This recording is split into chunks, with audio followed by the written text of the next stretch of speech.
Good morning all of you. आज हमारा हिंदी व्याकरण का पीरियड है और आज हम पढ़ेंगे पाठ 14 क्रिया। क्रिया को इंग्लिश में कहते हैं वर्ब। तो यहाँ पे एक छोटी सी स्टोरी दी हुई है, पहले हम उसको रीड करेंगे। एक दिन रामू की नटखट बकरी कमली बाड़े से निकल भागी। पर्वत पर चढ़कर इधर उधर विचरती, कूदती, फलांगती, दिन भर पहाड़ी रास्तों पर चढ़ती रही। शाम को रामू उसे पकड़कर घर ले आया। तो आप देख रहे हैं यहाँ कुछ कलर शब्द जो है ना, निकल भागी, चढ़कर, विचरना, कूदना, फलांगना, चरना, पकड़ कर लाना, ये सब क्या है? इससे क्या समझ में आ रहा है? इससे किसी की ना किसी कार्य के होने का पता चल रहा है।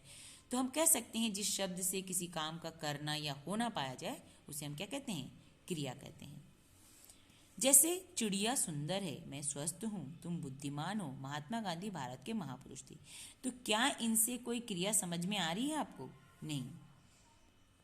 लेकिन इसमें भी क्रिया शब्द है, जैसे है, हूं, हो, थे, ये सब क्रिया शब्द है इसमें। अब हम पढ़ेंगे धातु। क्रिया के विभिन्न रूपों में जो अंश समान रूप से पाया जाता है उसे हम धातु कहते हैं। जैसे लिखना, लिखूं, लिखे, लिखो, लिखेगा, लिखूंगा, लिखूंगी, लिखता, लिखता हूं, लिख रहा हूं आदि में एक ही शब्द है, क्या है? लिख, और उसके पीछे प्रत्यय लगाया गया है। तो ये जो लिख है इसे हम क्या कहते हैं? धातु शब्द कहते हैं। तो धातु के साथ ना जोड़ने पर क्रिया का सामान्य रूप बनता है और शब्दकोश में क्रिया शब्द इसी रूप में मिलता है, जैसे लिखना, गाना, लेना, पढ़ना, सुनना आदि। अब हम पढ़ेंगे क्रिया के भेद। तो क्रिया के कितने भेद होते हैं? दो, अकर्मक क्रिया और सकर्मक क्रिया। अकर्मक क्रिया क्या है? जिस वाक्य की क्रिया को कर्म की आवश्यकता नहीं होती, जैसे मोनू हंस रहा है, दादी जी उठ गई, रमा दौड़ती है, डॉक्टर जाता है, पक्षी उड़ता है, इसमें कोई कर्म नहीं है, तो इसीलिए इसे हम अकर्मक क्रिया कहते हैं। लेकिन जैसे शमा ने खाना खाया, तो खाना क्या हुआ? कर्म। रीना ने गीत गाया, गीत कर्म है। माता जी ने पत्र लिखा, तो यहाँ पत्र कर्म है। मैंने 4 आम खाए, यहाँ आम कर्म है। बकरी घास चर रही है, तो घास कर्म है। तो यहाँ कर्म है, तो जिस वाक्य की क्रिया को कर्म की आवश्यकता होती है उसे हम सकर्मक क्रिया कहते हैं। क्रिया के साथ क्या, किस और किसको प्रश्न जोड़ने पर यदि हमें उसका उचित उत्तर मिले, जैसे शमा ने क्या खाया? खाना खाया, तो ये सकर्मक क्रिया है।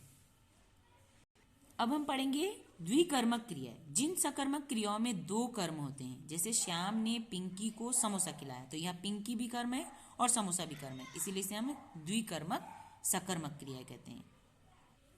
अब हम संरचना की दृष्टि से क्रिया के भेद पढ़ेंगे। संरचना की दृष्टि से क्रिया के कितने भेद होते हैं? संयुक्त क्रिया, प्रेरणार्थक क्रिया, नाम धातु क्रिया और कृदंत क्रिया। तो संयुक्त क्रिया क्या है? यदि 2 या 2 से अधिक क्रियाओं का साथ प्रयोग होता है, जैसे हाथी चला गया, पुलिस ने चोर को दबोच लिया, तो यहाँ 2 क्रियाओं का साथ साथ प्रयोग हो रहा है, इसलिए से हम संयुक्त क्रिया कहते हैं। अगला है प्रेरणार्थक क्रिया।